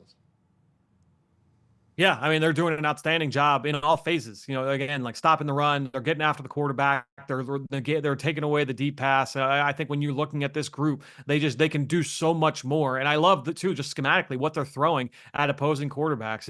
He's not staying static with his coverage looks. He's constantly mixing things up, and so that's something that, as you get into the heavy part of the schedule, you're seeing Lamar Jackson this week, and you start to get down into the playoffs, and that's where you're going to start to see these more specialized game plans offensively. I'm excited to see what Vic Fangio is going to bring to the table schematically on that end, because he's going to just start throwing stuff against the wall and seeing what sticks, which is always a lot of fun to see on that back end. Franny, the offensive line, as we've been mentioning, is just so dominant. When you look at the films of them playing, is it just pure like technique? Are they running a certain thing? Like, what is making them so effective? It's a little bit of everything. And that's the thing when you have Jeff Stoutland, right, or who is an outstanding schemer in terms of, hey, how are we going to lean into our guys this week? They run everything under the sun from a scheme standpoint. A lot of teams are that way in terms of how multiple and how versatile they can be with their run schemes. But anything that's under the sun, like the Eagles will run it, and they have all of these tools in their toolbox. And depending on what the job that's necessary, all right, well, let's pull that tool out here for this week. But then when you pair that with just you mentioned like the technique standpoint. I mean, Jeff Stoutland stresses technique, and he is a perfectionist with how he coaches those guys. They do the same basic drills every single day, and he harps on the same coaching points every single day out in the practice field. And you might say, like, man, like, all these guys do is the same like 4 or 5 drills every day, when honestly all he's doing is like they're sweating the small stuff. They are perfecting every little thing on these double teams and on those single blocks. And then on top of that, he's searching for guys that the word that they like to use is unusual. They want guys with unique physical traits. And so maybe that means a 285-pound center that not everybody would want, but he's an elite athlete. He's got outstanding lateral quickness and lower body flexibility. Or maybe it's the freak athlete that's never played football before in Jordan Mailata, or it's the former tight end and junior college quarterback that is putting on weight 10 pounds every year, and that's Lane Johnson coming out of Oklahoma, right? Jeff Stoutland, that was his first year, his first draft, and Lane Johnson was his number 1 tackle that year. He was the 3rd tackle off the board, but Jeff Stoutland looked at that potential and said, yeah, like, I want guys that have those unique skill sets. And so when you pair the unique freak athletes that they've got with the coaching that they get every single day, and then with the game plan and with the schemes, that's when you get the perfect storm. And that's why they've been one of the best offensive lines in football for the better part of the last decade. Yeah, my man, Uncle Frank just hit us with, you got forget the Jackson 5, the Stoutland 5. Nice. I like the Stoutland 5. And Howie's done a great job, man, putting those players together. Replenishing the lines. You lose Kelsey. It's amazing that you lost an all-time center and they haven't missed a beat. I mean, that's unbelievable. Let's go. And go back to even when they lost Jason Peters, right? Like, Jason Peters ages out, and it's like, oh man, like how are you going to move on? Any other team that derails you. You mentioned you lose Jason Kelsey, that derails you that next year. And the Eagles just keep on going because you're constantly adding to that position. If your offensive line is here, that just raises your floor as an offense every single season. Always. All right, let's go around the league and look at we'll start obviously in the NFC and look at the contenders. The Lions win yesterday in Indianapolis. I thought that could have been a little bit of a trap game, non-conference on the road against kind of a funky type of team. And they handled business. Yeah, this Detroit team doesn't seem like they're going to be falling into traps. I think that you're going to need a team to go in there and kind of go punch for punch with them. And so, the Colts, they have the talent to be able to do so. But obviously, with Richardson right now, just the up and down nature of the way he's playing, I didn't think that they were up to that test. I did think that the Lions would win and cover in that one. And I think when you look at that offense, it's just that defense as well. You're talking about like they lose Aiden Hutchinson, who was probably going to be the defensive player of the year before his injury, and then they lose Anzalone, who's like one of the heartbeats of that defense last week. He's out, and they just keep on chugging. That team is really good on both sides of the football. It really seems like the Eagles and Lions are on set for a collision course. I guess he has a chance to get back for the playoffs, I think, because 6 to 8 weeks, I think I saw.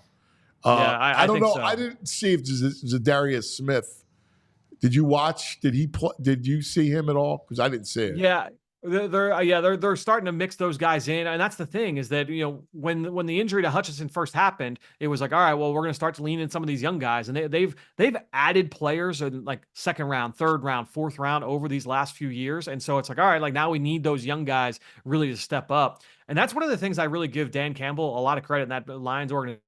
Because that defense, obviously, like they have not been great over the course of even though the offense has steadily developed into one of the elite units in football, that defense was always at least a tier or two behind them. But they stuck with Aaron Glenn. They stuck and said, like, hey, like we believe in this process. We believe in what we're doing. And now those guys, they've had so much continuity up front with all these young guys. They've kind of ingrained into their system. And you look at Aleem McNeil and John Kaminsky and Josh Paschal, all these guys that they've drafted in the day 2 and early day 3, and now they just come at you in waves. And it is a fun group to watch. Let's stay in that division, and the Vikings blew an 11-point lead.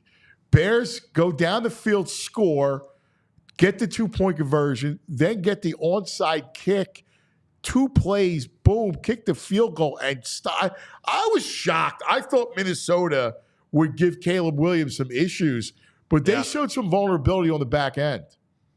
Yeah, and Caleb, I haven't studied the film on it yet, but from some of the clips that I've seen, I mean, he made some big boy throws in this game, did an outstanding job, which, look, you're going up against the Brian Flores defense, what they're going to do schematically and how they're going to try and stress you from a pressure standpoint, that's really impressive for the rookie, and it was big because he's been down over the last few weeks. So seeing him kind of bounce back from that, I think was really important for his development and for his confidence, certainly, with where they are offensively after moving on from Shane Waldron a couple weeks ago. But I think when you look at this Minnesota Vikings team right now, they are certainly vulnerable. That said, like here's what scares me about them big picture. I was listening to you and Brain talking about it in the last segment, and I think when you look at the Vikings, the thing you worry about is coaching, and that's I certainly with Brian Flores and with Kevin O'Connell, you have a lot of faith in their ability to kind of construct a game plan on both sides of the football. And then offensively, I don't have a ton of faith in Sam Darnold either, but I think also this is a run game that can beat you. And you have Justin Jefferson, like that's the thing that concerns you. Is like, all right, you have that defense that can be that can be opportunistic and create big plays, and then you've got a couple superstars over on the other side of the football, which to me, like you include I was disappointed. I agree with you. I do. I was disappointed in their defense and not being able to stop Caleb. I thought that they were primed to do that. And again, I look at him, and this was just in comparison to the Brain was comparing them to Kansas City, Baltimore, Buffalo, and those AFC I wouldn't teams. Put them on that tier, right? And I don't think they're anywhere near that. I think it's Eagles and Lions up here, and then you have, I would put the Packers, and then I would put Minnesota. I'm not in love with the Packers defense, but listen, the Packers offense is scary. They could be good. Yeah. And look, at the end of the day, we know what wins once you get into December, right? I mean, obviously, you want to be able to have that offense that can beat you in a number of different ways and be able to run the football. And I think when you look at the best teams in the league right now, all of those teams present that challenge to opposing defenses, their ability to run the rock consistently. And if you're looking at the teams in the NFC, those teams that you just named, Lions, Eagles, Packers, Vikings, those first 3, Lions, Eagles, Packers are the 3 that the run games that I like the most and I feel I have the most comfort in. Whereas when I look at the Vikings offense and their run game, I do think they can run the ball. And Aaron Jones, he had a pretty good day yesterday. But I think overall, that would be the weakest part, in terms of that offensive attack. So look, if that defense can kind of round back into the form that they showed in the first half of the season, I think they'll be a little bit scarier. But ultimately, I mean, that team is more about scheme as opposed to talent on that defensive side of the ball. I agree. I'm completely with you. And then, out west, the Arizona, I don't think is ready yet. And Seattle showed that yesterday. Seattle's been weird. I think they're another tier below those other teams. And then we saw Washington yesterday. Again, they're not ready. Like we knew that they weren't ready yet. Yeah, I think when you look at Washington, I mean that defense is still going to give you a lot of cause for concern if you're a Commanders fan. And look, offensively, it's now been 3 or 4 weeks where teams have been kind of on top of the things that they're trying to do. It started a couple weeks ago against Pittsburgh, certainly what the Eagles did last week. And then this Dallas defense is nothing to write home about, but they were able to contain Washington for the large majority of that game. Just a comedy of errors on both sides on the down the stretch in that game, which was mind blowing. But no, when you look at Seattle too, very up and down, but they're starting to gain some confidence. And when you look at that passing game, a lot of if you can protect Geno Smith, I mean, he can pick you apart. So I look, it's just a matter of time. I think when you look at Mike McDonald in that defense, it's very similar to what we were talking about with Brian Flores in that Minnesota defense, where it's like, all right, they're schematically, young. they're young. I don't know if the talent is quite there yet at all 3 levels, but he's if they can figure that scheme coordinator. out, they could be dangerous down the stretch. I agree with you. And again, Smith and Jigba is nasty. Like he was great at Ohio State. Like he's terrific, and he just slotted in to where Lockett's fallen off, and he slid in and opposite Metcalf. That's formidable, man. I feel and they're weird too. They could cause teams now, not for the Eagles because the Eagles won't have to go there, but they could cause people problems if you have to go there if they win the West. The big question for them will be that offensive line, and if that offensive line can hold up. And that's, you don't like having that as a question going into the postseason. When you look around the league and you look at the pass rush, and that's something that can travel, you don't want that to be the big question for your team going into the postseason. And right now, that just is. I mean, and it's that they've had injuries at tackle again, and then the interior 3 have continued to be disappointing. Their center, Connor Williams, retired a couple weeks ago, so now they're going with their backup center. So that offensive line is, I don't want to say in shambles, that might be a little strong, but certainly the weak point of that roster right now. So it'll be fun tonight, the last one, because it's the Harbaugh Bowl, and we get to scout, right? We get to play scout because the Eagles play the Ravens next week, and it's Monday night, big game against the brother v. brother, the first true family of football, the Harbaughs, who I love. I'm curious. How do you see this game tonight? I like Baltimore in this game. I think, look, the Chargers have certainly been one of the better stories in the NFL this year. They've outperformed a lot of people's expectations. Defensively, they're doing a lot of good things, but look, that Cincinnati team, I know that, the passing game is what it is. I mean, Jamar Chase is outstanding, but they went back and forth with Cincinnati. I just don't think Cincinnati's like a great team. So they, for them to kind of go down to the wire with them, I think that ultimately Baltimore's talent wins out in this football game. We know that Jim Harbaugh is going to try and shorten the game. They're going to try and run the ball and play defense. That Baltimore run defense has been very good for the majority of this year. They've given up a lot of explosives, on the back end. I don't know that this Chargers pass game has all the tools yet to ultimately take advantage of that. And also, when you look over the other side, they're giving up explosives, but they're also creating a ton of pressure, Baltimore. And so I think they're going to kind of send the dogs after Justin Herbert in this game as well. And so ultimately, I do think Baltimore wins this game. I do think they cover. They're 3-point road favorites, but I think ultimately the talent wins out on that side of the ball. Yeah, I kind of agree. Hey, last thing before I let you go. Dude, chaos in college football. Wow. How crazy. Bama goes down to Oklahoma with not even a whimper. Are you kidding me? It was wild. An insane weekend of college football. And to me, this was a great example of everyone that was against the playoff and expanding the playoff and it's going to render their regular season useless and none of these games are going to matter. No, all of these games matter. And that's why it makes this so, because, you saw 3 teams in the SEC go down that were ranked in the top 12. And now that opens the door for some of these other teams to potentially make noise for the playoff. And everyone's like, I don't know who deserves to be in. Who deserves to be in? No one's talking about that in the NFL. I think that mindset in college football, I think is going to change a little bit in the coming years. But you're it's been a lot of fun. You're spot on. They need to treat it like, again, at some point you'll see basically two conferences, right? And you whack them up, AFC, NFC, bunch of divisions, and you battle for playoff spots. That's kind of how it needs to be, not this ridiculous committee picking teams. It's stupid, right? Like, let it play on the field. But, Ole Miss goes down. Alabama. I was surprised Ole Miss, man. They got manhandled. Yeah, I mean, this is a team that just beat Georgia a couple weeks ago, right? And everyone's like, "Oh, they could be the 5 seed, they could be a 6 seed by the time we get to playoff time." And now, I mean, they're probably out. I would think. I guess they certainly could win out, and maybe they've got a case. But it's been so much fun watching all these teams kind of trade barbs back and forth, because all of them have an argument to be in when you look at who they've beaten. But all of them have kind of suffered these tough losses as well. But Oregon continues to chug along. It continues to stack wins. Ohio State had a huge win over Indiana.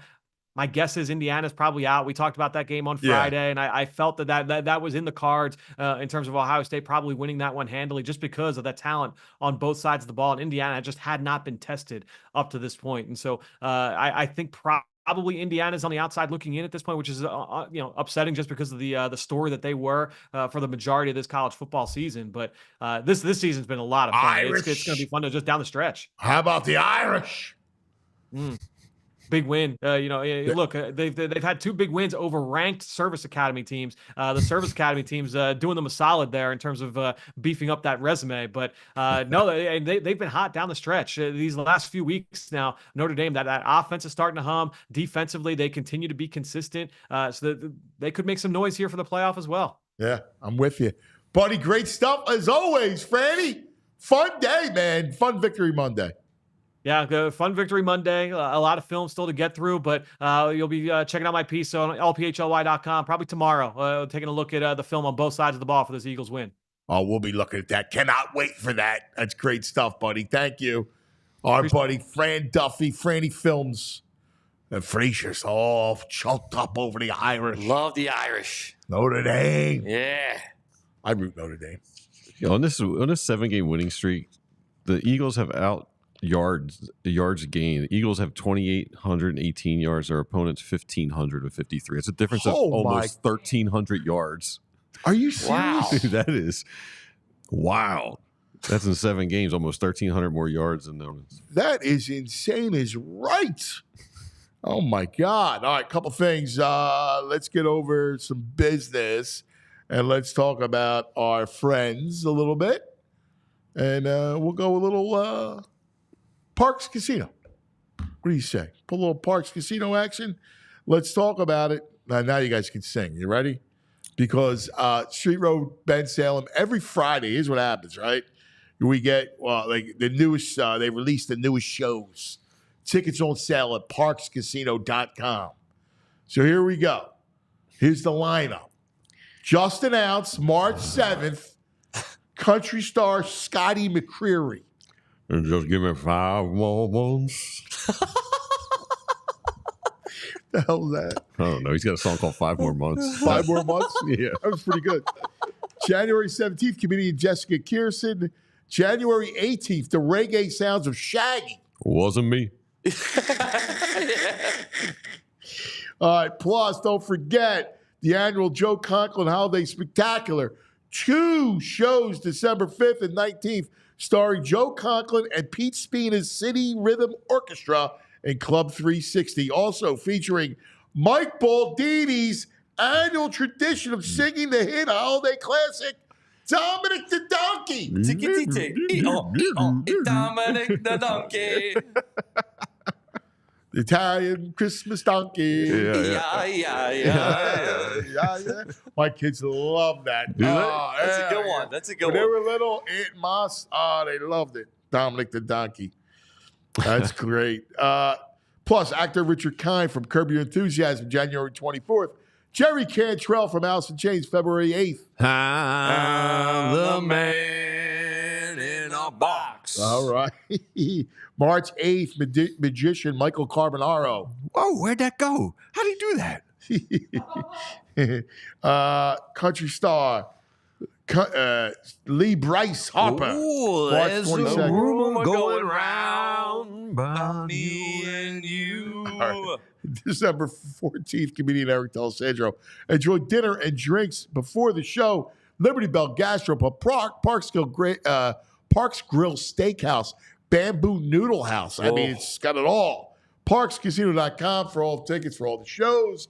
Parks Casino, this is how you win. You got to be 21 if you have a gambling problem. Please call 1-800-GAMBLER. Let's talk Rite Aid. Yeah, man. Like I said, I was at Rite Aid yesterday, and you know what they got? They got stuff for your allergies, which never go away. It's always allergy season these days, so you know the symptoms. Itchy, red and swollen or watery eyes, sneezing, nasal congestion, scratchy, itchy throat, brain fog, headaches, dark circles under your eyes. So how do you get relief? First of all, sign up for some Rite Aid reward emails and let you know about pollen alert and mold alerts and allergen alerts in your area. That's at riteaid.com/rewards. You can try their over-the-counter options that give you some relief. They got the corticonasal sprays. They got antihistamines such as Claritin and Zyrtec and their own brand names. And you can try those nasal flushes if that's your thing. Still not getting enough relief? Always ask your Rite Aid pharmacist if you need a different kind of allergy medication or maybe something like a decongestant. You can always ask them for recommendations on relief during allergy seasons or whatever's bugging you. Visit your local Rite Aid today. Stock up on allergy relief or catch up on immunizations for RSV, shingles, and more. Walk in or schedule a vaccine appointment at riteaid.com. All right. Thank you, buddy. We appreciate it. All right. This portion of the show is brought to you by TrueMark Financial Credit Union. TrueMark.com/PHLY to learn the credit union difference. All right. Now, listen, I love this. This is my favorite time on a Victory Monday to go through the playback. So we relive this game. So how about it? You ready? You want to start it? Start it. Let's relive the game. Let's start it off because it was so fun. All the celebrities were there. And it was great because there was such a Philadelphia slant to the broadcast. Mm-hmm. Did you see the NBC? They did the hoagie, the Wawa Cup. No, I missed that. Oh, yeah. They did. You see that? I didn't see that. No, I missed that part. Pregame? Was it pregame? No, they did it like during the game. They did a graphic. No. They did Jalen and the Rocky thing. Did you see that? I saw Jalen and the Rocky thing. Yeah. You didn't see the hoagie? They did Nah, stats. The hoagie. I missed the hoagie. Probably tweeting. Commercial breaks or that nonsense. I'm It tweeting. wasn't commercial. I was taking a bite of my It's cheesesteak. filler. Watch the freaking I'm not looking game. for filler. I was taking a bite of my wings. Watch the game. The frig. You guys. I was looking at my General Tso's chicken. Then, but there was a Philadelphia theme to it, right? Yeah, Always Sunny in Philadelphia. Yeah. Right? Yeah. We had Bradley Cooper. They took the stadium over. It was like a home game. All you heard was The fans, man. Yeah. This was a green LA. Fans were phenomenal. Let's start it off. Jalen, start the game. Let's see. Let's get some vibes.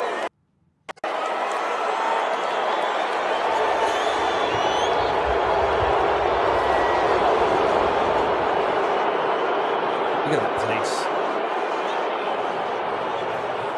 I like that. I like the look of that stadium. Yeah.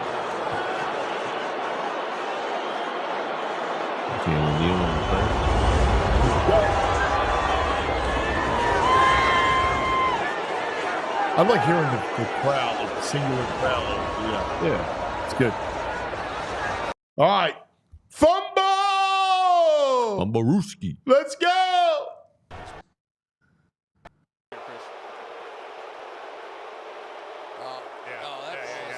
That ball's definitely out. The comedy work. Oh, yeah, dude. That's definitely out. But there was some talk. Remember when Kyron almost, it was like they put it down and then, the challenge flag and everything else. And Sirianni was upset. And that was a late flag, challenge flag that came out. Yeah, because he was like, yo, give me the challenge. Yeah. That was a big moment in the game, right? Because that stopped the early drive. It's like, womp womp. They're moving a little bit. Womp, womp. Yeah. All right, let's give some love to BG. Yeah. Because BG becomes third on the Eagles sack list right here. blasted by that dude. That was nasty. I don't know. I to this, I don't know how Stafford held on to the ball. Right? Yeah. I just don't know how he held on to the ball. We got to go. Look at the catch, Saquon. Not only can he run it, but he's just towing the sidelines. Unbelievable. Yeah, he's the greatest. Crazy. Let's look at that. Oh, it's just a photo. Look at that. Beautiful. All right, let's go. A.J. Brown on the look at this. After reviewing the play, the ruling is touchdown. Took like 8 steps. After reviewing the play, the ruling is touchdown. Yeah, the ball come out the end, and it was like, was the ball moving when he took that third? But clearly he had it. Nah, those just didn't those cover. man hands all Right. around that Yeah. ball. And that goes back to his strength. He's so deep. You're right, man. Those hands. Yeah. He's got such strong hands. Most guys, it comes out. Yeah. Right?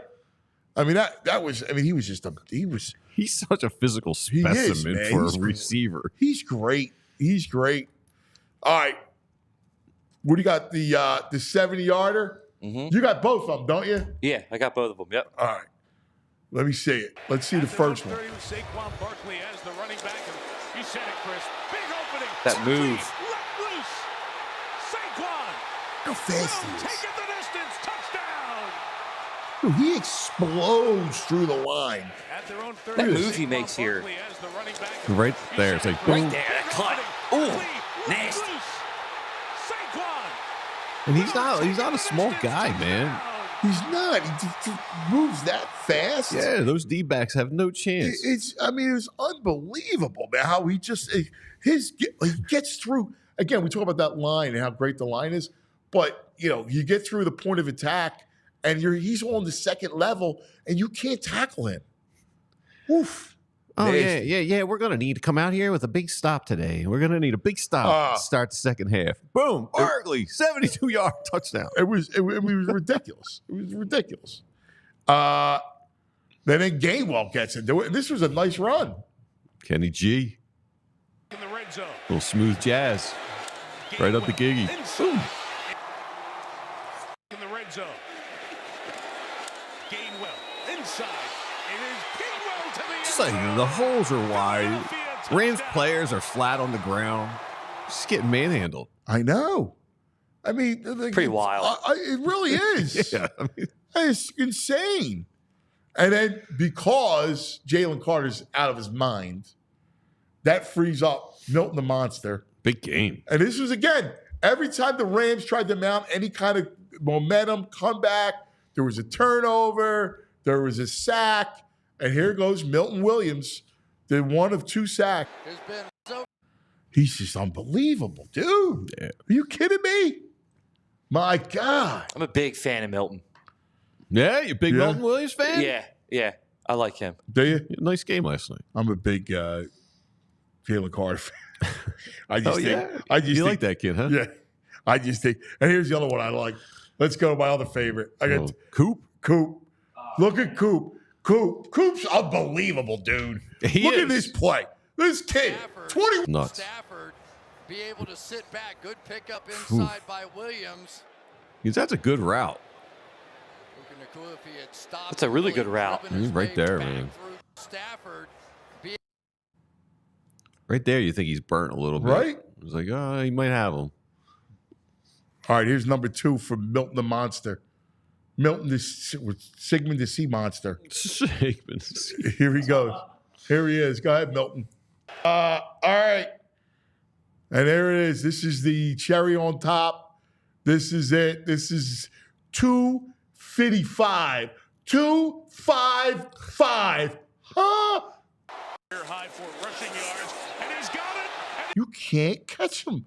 No. D-backs Gone. can't catch him. Gone. He's just unbelievable. Gone He's with the just wind. ridiculous. That's the playback, man. Those D-backs, man, all they do is 40 time. They got to be quick, you know? Yeah. Like, what is this? What was this 40 time coming out? I have no idea. He's just ridiculous. I mean, just unbelievable. All And right. how about his MVP odds went from plus 60 to 1 to 5 to 1 now, or 6 to 1 Oh, now? really? Yeah, dude. I think my In a man weekend. Nicky from Collegeville took it at 60-1. They're Wow. a Plus Parks 6,000. Parks got it right now at 7-1. If there was We ever talked about this last week. That's the difference in one game. if there was ever a year where a quarterback doesn't win it, It should be this it's year. this year. I agree. I'm with you. All right, let's tell you about our good friends over at Rothman. Yes, Rothman. Joints aching, hands cramping, back out of whack. Rothman's got you at Rothman Orthopedics. Practicing specialized care has been their passion for over 50 years. Their mission, high quality, compassionate, affordable care rooted in research. Research leading to new treatments and better outcomes. Each Rothman doc is laser focused on their specialty. Hip, knee, spine, you name it. They have a team for each body part right in your backyard. So you can cross over that defense, drain those jumpers, run to the house, and root for our teams like no other fans in the country. They're Rothman Orthopedics, and they specialize in you. And for more than 50 years, Rothman has participated in thousands of groundbreaking research and clinical trials. The goal of advancing knowledge, developing treatments, improving outcomes for the benefit of their patients. Rothman Orthopedics specialized in orthopedics, and you visit RothmanOrtho.com/PHLY. That's RothmanOrtho.com/PHLY to make an appointment. All right, let's go over the schedules, all right, because I got schedules in front of me. Here's Detroit. You ready? Yes. All right, Thanksgiving Day, they're home against the Bears. All right, that's, of course, Thanksgiving. Then they got they're home against the Packers, right? It's going to be a tough one. Then they're home. They have 3 straight home games Yeah, that's wild. against the Bills. That's I gonna think be the a Bills good- win. So you look at that. Then they go at Chicago. And then they go. They got 2 games against Chicago? Yeah. They got 2 games. I'm pretty sure I just saw it. 2 games against Chicago. Let me just double check. I just saw 2 games against Chicago. Then they're at the Niners. Niners kind of stink right now. Right? They're at the Niners. Yeah, they're 2 games against the Bears. Dude. So 2 games against the Bears in 3 weeks. So that tells you something. And then they're then Vikings are at home. I mean, that's a tough They schedule. can get 2 losses there. Bears, they split with, right? You That's think? one. You think they split with the Bears? I mean, I don't know. You play a team twice in 4 weeks. I don't know. I mean, whatever. All right. You got the Packers Yeah. and Minnesota. I think they got 2 losses on I their think they got 2 schedule. losses on that as well. That's where I'm going. I'm going Packers. I'm going to go Bills or the Niners. The problem with the freaking Niners is they're going to be dead. Yeah. That game won't matter. Yep. I think it's going to come down to that Packers Bills is that Maybe back-to-back Minnesota. weeks. Yeah. Birds, of course, we're at Baltimore, home Carolina, home Pittsburgh, at Washington, home Cowboys, home Giants. So, I mean, really, it's Baltimore and Pittsburgh. Yeah. Hey, what? Carolina. Would you stop Fine. it? I'm not going to say they're going to win the game, but I mean, Now They did take listen. to the The Chiefs. It's a non-conference road game. This late in the season, non-conference road game. That's the ultimate trap. yeah. I mean, you really worried about Carolina? I'm not worried about Carolina, but No, Stop it. no. Come on, bro. Too early for gummies. Carolina. I'm not worried about them. But I Carolina at home? hey, man, Stop. that game was. I think Washington's cooked. I think the Birds. I mean, I think they are what they are. Like, do you know? I mean, can it be dangerous? I guess so, but I don't know. And the Cowboys and Giants are dead. Yeah. the Birds got You one don't know. loss coming. Who? I don't know. They'll probably lose one to the Ravens or Pittsburgh. Nah, they're beating the Ravens. Well, they might, but I'm saying they got I one think they're loss. beating the That's a Ravens. tough game. They're It is beating a tough the game. Steelers. I mean, they're beating both those teams. The thing with the Confidence. Ravens is we've been saying Dude, like you got. you're all chesty with Pittsburgh and Baltimore, and you're worried about Carolina. Because that's where that's going to be that trap. That's not a trap. That's not a trap. That's not a trap. That's like a trap not someone sets up in the woods, and even the animals are like, "This is a trap." Like, come on, stop. All right. We'll move on from it. Yeah. Yeah. All right. Time out for the Rite Aid back in the day moment. Yeah, so I'm just going back in the day for a little Alshon love because he was at the game yesterday showing the boys. He had a great Eagles jacket on. Jalen gave him his cleats. So I was like, let's go back to a little Alshon touchdown play. Just give it a little Alshon love. It features your guy, the Revenant, in it. Who got hurt in On that second stadium. down. Moving to his right. Couldn't find anyone. Now throws. Touchdown, Alshon Jeffrey. How about that improvisation from Carson Wentz? Dude, you didn't play the Rite Aid. Let's start it over again. From the top. Come on, bro. Come on, you're on the right sport. We're going back, back, back, back. We're going back, back, back, back. We're going back, back, back, back. Back in the day with Rite Aid. Yeah! Alshon Jeffrey. Yeah, he had I should have snapped a still of his jacket. His Eagles jacket was strong. You know what's nuts about Alshon Jeffrey? That dude predicted the Super Bowl. Yeah, I don't remember. Yes, he signs here. Yeah, you're right. And he said, he goes, they interviewed him, and it was, I guess it was like it wasn't yet training camp. Yeah, it was right before. He goes, we're really good. We're a Super Bowl team. And everybody was like, all right, whatever. It's this guy. He's like, no, we're really good. We're really a Super Bowl team. That was Alshon Jeffrey. Wow. And he actually saw it. He was all right. He would come to a lot of Penn Quaker games at the Palestra, and he would always sign, take photos. He seemed like a pleasant guy. Oh, yeah? Yeah. How about it? You know what's great is that everybody, like the whole nation, saw how good the Eagles were, including LeBron. Right? Yeah. LeBron's in the booth. Right? And it was great. Like, I love, it's why I love Sunday Night Football. In fact, my buddies were talking about it yesterday. Boo and Vinny were like, oh, well, we like the day games. I'm like, I like the night. I love the Sunday night game. Yeah, there's something about it. I like it. It's special. I hate Monday. I hate 1 o'clock games. Hate them. It's such a rush to get settled in. He goes like, yeah, but I love it. Like the Sunday night game is the best. It's a spectacle. You get all of the treats. You get all the Carrie Underwood song. You get everything. It's the best. Waiting all day for Sunday night. Like Eagles Carolina. Boo. Like, that's not going to be fun. No, there's nothing exciting about that. I love the 4 o'clock game. Like, that's a great one. Yeah. Dude, what time's Pittsburgh? Is that 4? That's got to be a 4 o'clock game. They should have flexed that game, to be honest with you. That could have been a Sunday nighter. Steelers are 425. That's going to be a great game. Ravens 425, Steelers 425, Dallas 425. All right. I like it. Washington should be. Or that right now it's a 1. That should be Carolina and Washington 1. Carolina's at 1. That won't get flexed. All right. Well, look, that's out. We're out of time. That's going to do it for us. Everybody, have a great day, man. Isn't it so much fun? It's Thanksgiving week, and the birds are rolling. Don't forget Reading Terminal Market Wednesday. Ooh. Hang with us in person, and let's eat and drink and chant EAGLES. Molly's opens at 9. My buddies are like, get a beer at 9? I was like, yes. Let's go. We'll see you tomorrow. We all silly like the mayor.